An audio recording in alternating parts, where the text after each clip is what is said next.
parsley. Sweet relish. Alam niyo ba kung ano niluluto ko?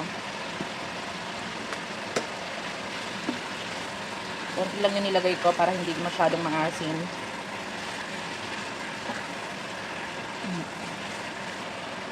Ano ko ng toyo. Toyo. Oyster sauce. Wash your sister sauce.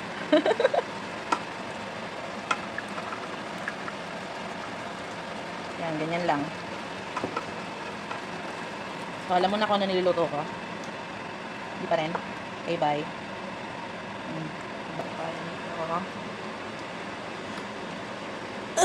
Come on. Ah!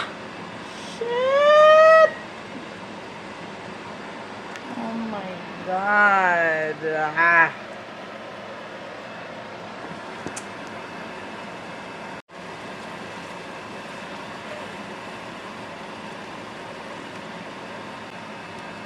Wala nga lang akong Eden cheese. Yun lang meron akong cheese.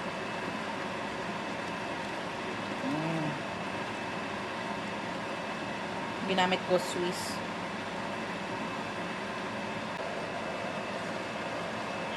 Dark soy sauce.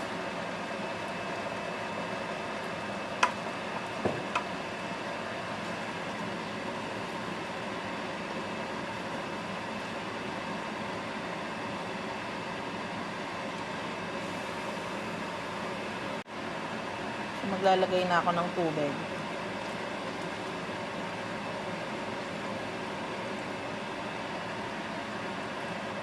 Natin.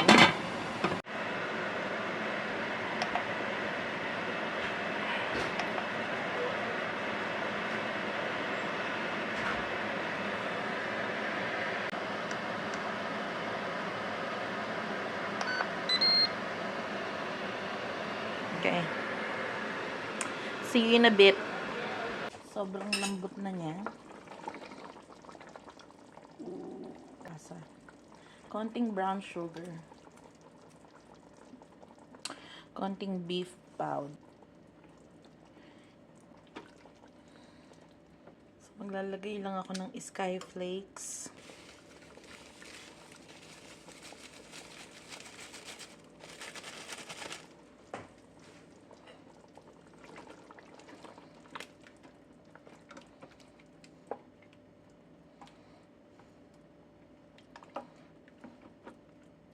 Lagay lang ako ng atsuete with bone marrow.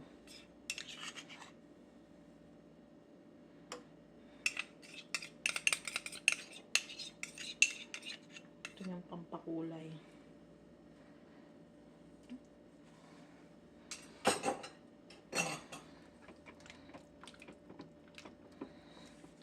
Pampakulay. Ating caldereta. So, this is the kalderetang Batangas. At maanghang.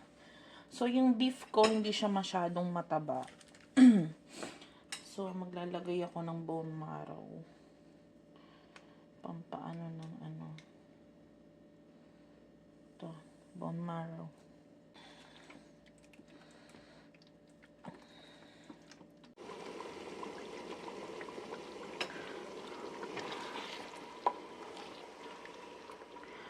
Una ang kalderetang Batangas. Nice. Okay. And bye!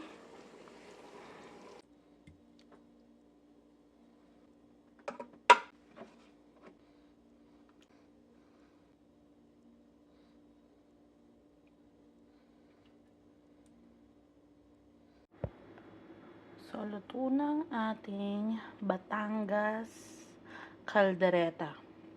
Kaldereta ng Batangas. Guys, napakalambot ng ating baboy. Ay, baboy. Baka pala. Sorry. Ay, Yun. Pero, ayan na, niluto ko yan sa recipe ng Batangas. Okay. Puwera na lang nilagyan ko ng, ano ba nilagay ko kanina na iba?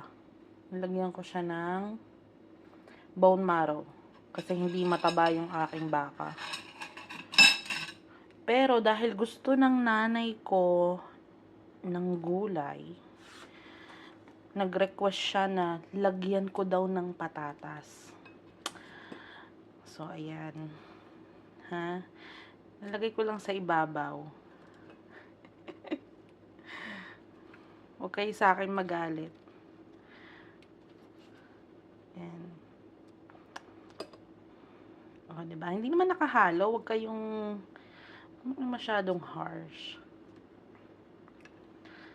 So, ayan.